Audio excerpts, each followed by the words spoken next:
अस्सलाम वालेकुम मेरे प्यारे दोस्तों, मुझे बहुत ही खुशी के साथ ये कहना पड़ रहा है कि आप प्यारे दोस्तों ने मेरी वीडियोस को बहुत अच्छे तरीके से लाइक किया है और माशाल्लाह से आपने मेरी करेज को आपने बढ़ाया है।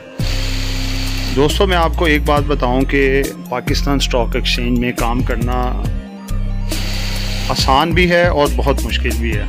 मैं आज आपको थोड़ा सा ये बताऊंगा कि बाज़ लोग समझते हैं कि ये एक बहुत ही टेक्निकल और बहुत ही इस तरह से सख्त काम है कि हम इसमें कर नहीं पाएंगे।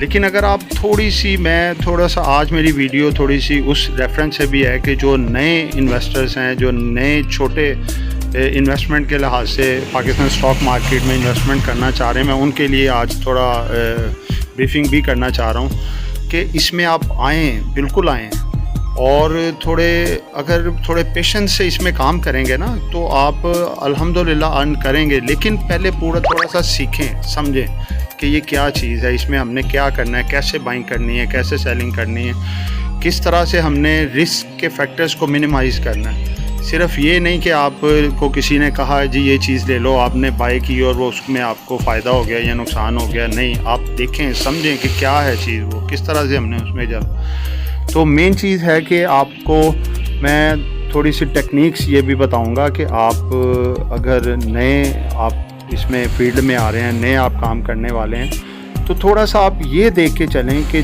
जिस कंपनी में हम इन्वेस्टमेंट करने हैं, आया कि ये कंपनी डिफ़ॉल्टर तो नहीं है। दूसरे नंबर पे इस कंपनी के जो अर्निंग्स हैं वो किस तरह की हैं, इनके एसेट्स क्या हैं, इनका EPS क्या है, यानी कि इसकी मुख्तलिफ़ पहलुओं से आप थोड़ी सी रिसर्च करें, अपने तौर पे भी जांच पड़ताल करें। आपको पता चलेगा कि वाकई ये कंपनी बेहतर है, इसमें हमें इन्वेस्टमेंट करनी चाहिए, इसके शेयर्स बाय करने चाहिए। और मैं आपको एक बात बताऊं मेरे दोस्तों, नाज़रीन, आप जो मेरे साथ चल रहे हैं, मेरी वीडियोस को देख रहे हैं, लाइक भी कर रहे हैं, मैं एक चीज़ बताऊं कि इस फील्ड में आप पाकिस्तान स्टॉक एक्सचेंज में ऐसी फील्ड है, इसमें आप पैसा बना सकते हैं अगर थोड़ा पेशेंस से काम करेंगे और थोड़ी इन्वेस्टमेंट को आप बढ़ाएंगे, अपने कैपिटल्स को थोड़ा लेके आगे चलेंगे, तो आप इंशाअल्लाह ताला आपको अमीर बनने से कोई नहीं रोक सकता। आप एक दिन आएगा कि आपकी एक अच्छा कैपिटल होगा, आप एक अच्छी अमाउंट के मालिक होंगे। सिर्फ ये है कि आप थोड़े पेशेंस से चलें और सब्र से चलें। आपको पता है ऐसे नहीं बड़े कहते कि सब्र का फल मीठा होता है। आप थोड़ा सब्र से चलेंगे और अपने टारगेट्स बना के चलें कि एक चीज़ आपने देखा है कि आपने बहुत अच्छे तरीके से उसको सोच समझ के आपने एक चीज़ को बाय किया। अब ये नहीं कि आप उसको किसी भी जगह पे कर दें सेलिंग, उसका आप टारगेट देखें, टारगेट बनाएं कि हमने उसको किस जगह पे सेलिंग करनी है, उसका क्या टारगेट होना चाहिए और उस रेट पे आपकी चीज़ जब वो आए आप उसको सेल करें। ठीक है ना। अब आप छोटी सी बात ये देखें कि पिछले जो फाइनेंशियल रिज़ल्ट्स गए हैं, मैं थोड़ा सा मेन लाइन की तरफ आता हूँ। मैं जो हमारे इनिशियल इन्वेस्टर्स हैं ना, उनको मैं थोड़ा साथ ब्रीफिंग करता जाऊँगा और इंशाअल्लाह ताला वो आहिस्ता आप देखिएगा कि आप आहिस्ता काफ़ी चीज़ों में जो है ना मैच्योरिटी आप में आती जाएगी।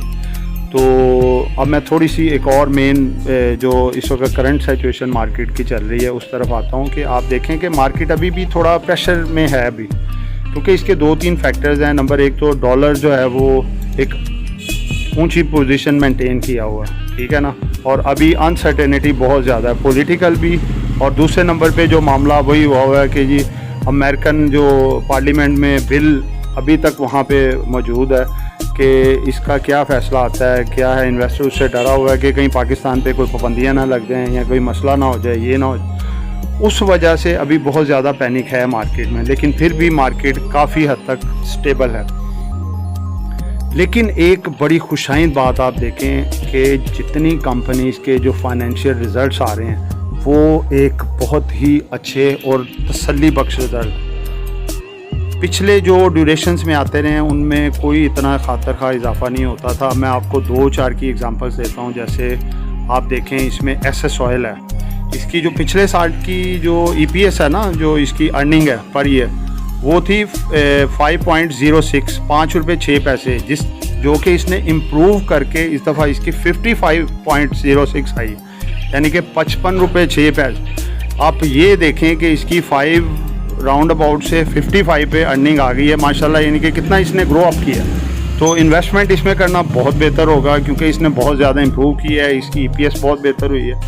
दूसरे नंबर पे देखें हुसैन इंडस्ट्रीज़ लिमिटेड है, ठीक है ना। इसका जो पिछले साल का अर्निंग था वो 23 पैसे था जस्ट, और इसने वो इम्प्रूव करके 35.96 पे यानी कि 35 रुपये 96 पैसे पे इसकी अर्निंग आ गई। बहुत अच्छी है ये, यानी कि ये तो एक होता है ना जिसको हम कहते हैं कि गुड नहीं, एक्सीलेंट है ये। इसकी कारकर्दगी बहुत बेहतर हो गई है। इस तरह की प्रोडक्ट आप देखें, इस तरह की चीज़ें देखें जिसमें इन्वेस्टमेंट करें। उसके बाद देखें इसमें आ रहा है जी AN टेक्सटाइल मिल्स लिमिटेड, जिसकी जो पिछले साल में ये लॉस में था और इसकी जो अर्निंग पर शेयर थी वो थी 6.32, यानी कि लॉस में था ये, और इसकी अब ये प्रॉफिट में भी आ गया और इसकी हो गई है 12.37, ठीक है ना। यानी कि बताने का आपको मकसद था, ये तो सिर्फ 2, 3, 4 का मैंने बताया ना। इसी तरह से आप जितनी आप स्टेप बाय स्टेप जिनके डेली जिनकी एनुअल जनरल मीटिंग्स हो रही हैं उसमें रिज़ल्ट्स अपनी दे रही हैं कंपनियाँ, बहुत एक्सीलेंट रिज़ल्ट्स आ रहे हैं। तो आपकी स्टॉक मार्केट इस वक्त वो लॉस में नहीं जा रही, इस वक्त बहुत अच्छी वेल पोजीशन में है। इस वक्त की आपकी थोड़ी इन्वेस्टमेंट आगे जाके बहुत बेहतर हो सकती है। सिर्फ और सिर्फ थोड़े से हालात अनस्टेबल होने की वजह से मार्केट थोड़ी सी डाउन है। थोड़े से स्टेबल जैसे ही होंगे आप देखिएगा, ये जो कंपनियां मैं आपको बता रहा हूँ इनके आपसे रेट कंट्रोल नहीं होने, संभाले नहीं जाने, ये बड़ी अच्छी अपनी हाई वैल्यूज़ पे जाएंगी ये वाली। तो कल मैंने आपको जो 2-3 आइटम्स बताई थी, जैसे हम नेटवर्क है, उसके बाद बाइको पेट्रोलियम में बताया था, उसके बाद सिल्क बैंक बताया था। ये फिल वक्त तो अभी देखें स्टेबल हैं, इतना मूव नहीं कर रहे थोड़े प्रेशर्स की वजह से, लेकिन इनकी वैल्यूज़ बहुत अच्छी हैं, इस वक्त आप बाय कर सकते हैं। इसके अलावा आज मैं थर्ड आर्टिकल एक आपको PIBTL भी बताता हूँ, अच्छी पोजीशन में है, रेट भी अच्छा है इसका। दूसरा मैंने जो बताया हुसैन इंडस्ट्रीज़, और तीसरे नंबर पे आपको मैं बताता हूँ प्रीमियम टेक्सटाइल। रेट थोड़ा उसका ज़्यादा है लेकिन उसने 500% डिविडेंड दिया है और उसका EPS भी बहुत एक्सीलेंट आया, तो ये भी अपनी एक हाई वैल्यूज़ टच करेगा, ठीक है ना। और आप इनको इस वक्त बाय कर सकते हैं इंशाअल्लाह ताला से, अल्लाह के हुक्म से ये आपको बेहतर प्रॉफिट भी देगा। लेकिन ये है कि हर जो भी आप आइटम्स ख़रीदते हैं ना, जैसे ये वाली आप, ये नहीं कि आज आपने ख़रीदी है कल बढ़ जाएगी, इसमें थोड़ा आपको पेशेंस रखना पड़ेगा, थोड़ा सा टाइम पीरियड आपको देना पड़ेगा, कोई 15 दिन 20 दिन या मैक्सिमम महीना, आप देखेंगे कि आपको अच्छी वैल्यूज़ मिल जाएंगी। और ये जैसे ही डॉलर थोड़ा स्टेबल होगा इसकी वैल्यू थोड़ी नीचे आना शुरू होगी, हमारी इंपोर्ट थोड़ी सी कम होगी और एक्सपोर्ट में हमारे, क्योंकि इजाफा तो पहले से ही हो रहा है। आप टेक्सटाइल कंपनी देख लें जितनी भी हैं, उनकी अर्निंग्स देख लें पिछले सालों की निस्बत बहुत बेहतर है। उसकी वजह है कि हमारी जो करंट जो गवर्नमेंट चल रही है इसने बहुत ज़्यादा डिपेंडेंस किया हुआ है इस पर कि हमारी जितनी टेक्सटाइल इंडस्ट्री हैं या कोई भी शोबे हैं वो इंपोर्ट अपनी एक्सपोर्ट बढ़ाएं। इंपोर्ट जो है ना हमारी ज़्यादा होने की वजह से डॉलर बढ़, अगर हमारी एक्सपोर्ट बढ़ेगी, ज़्यादा होगी, तो हमारी कंपनियों को भी बेनिफिट है, गवर्नमेंट को भी इसका बेनिफिट। तो आप टेक्सटाइल कंपनियों में भी आप देखें कि इस वक्त बहुत ज़्यादा ग्रोम पीरियड आया हुआ है उनमें, और बहुत उनकी अर्निंग्स भी बेहतर हो रही है और इनकी शेयर वैल्यू भी ऊपर जाएगी, ठीक है। मैं ज़्यादा आपका वक्त नहीं लूँगा, मेरी कोशिश होती है कि मैं 5 to 7 मिनट्स के अंदर छोटी वीडियो बनाऊँ ताकि आप भी उतना टाइम दे सकें और आपको जो है ना उस चीज़ का थोड़ा मज़ा भी है कि लो जी ये चीज़ इस तरह से है।